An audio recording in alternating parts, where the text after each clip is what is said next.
Welcome to a quick 5-minute overview of win-win negotiations. After conducting a worldwide survey in regard to business negotiations, business leaders from all different verticals shared a core desired outcome that can be best summarized by the following thought.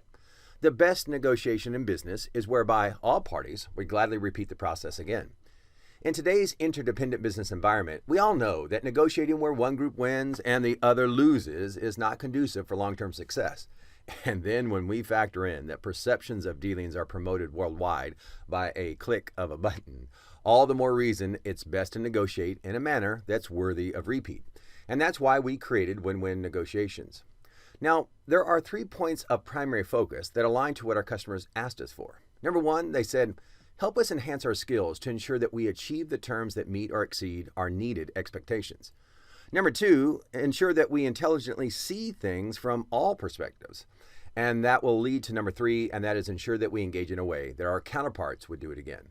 So to help our customers achieve this to an even greater degree of success, we created 6 skill development modules that are typically delivered in a live 2-day format.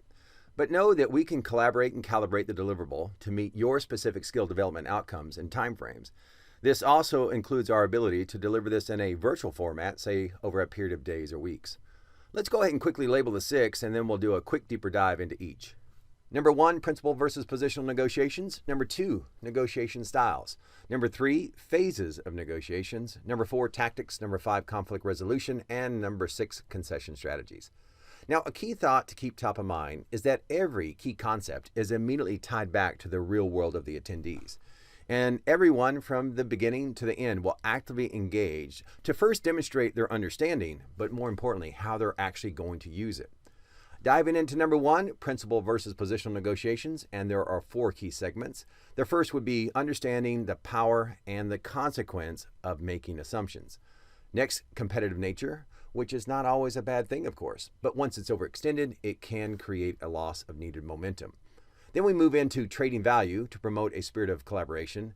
And finally, we review the science of creative thinking in the midst of negotiations. Now we get into negotiation styles, and again, there are 4 key segments. We first get into primary negotiation styles that we will encounter and need to navigate, including that of our very own. Then we get into the primary emotions, the primary fears, and the primary needs that are going to be at play, all of which we need to be able to navigate and honor to promote a spirit of trust in negotiations. Next up, phases of negotiations, and we first begin by understanding that there are 5 phases within the negotiation process, and then we do a deeper dive into each of those phases. The first phase would be the survey step, and that is understanding the big picture. Then we move into strategy, followed by anchoring and proposing, then the art of trading, and finally the need and benefit of conducting a candid review of the final outcomes. And as stated earlier, each one of these steps will include activities so that everyone understands how it will be lived out. Note 2 is that we can customize the role play by using your specific negotiation dynamics. Next, we move into tactics, and here we have 3 segments. First, we will review the top 20 tactics. These are often used by those in procurement or those who've been trained deep into negotiations. Now, once we've labeled the 20, we enhance the skills for being able to identify them on demand, and more importantly, how to neutralize them moving forward. We will also discuss how to enhance the skills for using tactics to actually promote win-win. Now we move into conflict resolution, and we first begin by identifying and labeling the sources of conflict. And then we will use a framework for managing. So with this in mind, each attendee will surface the real conflicts they encounter and then demonstrate how they will navigate to a better degree of success moving forward. The final module is concession strategies, and we will first review concession patterns that are often at play that we don't even see. Then we move into concession strategies, making sure that we're proactive versus reactive, and we will also cover the cardinal rule of concessions. Now, once the attendees have journeyed through each of these skill development exercises, they will be able to achieve 3 core outcomes. The first, after receiving a template, they will be able to actually plan out negotiations in a proactive manner.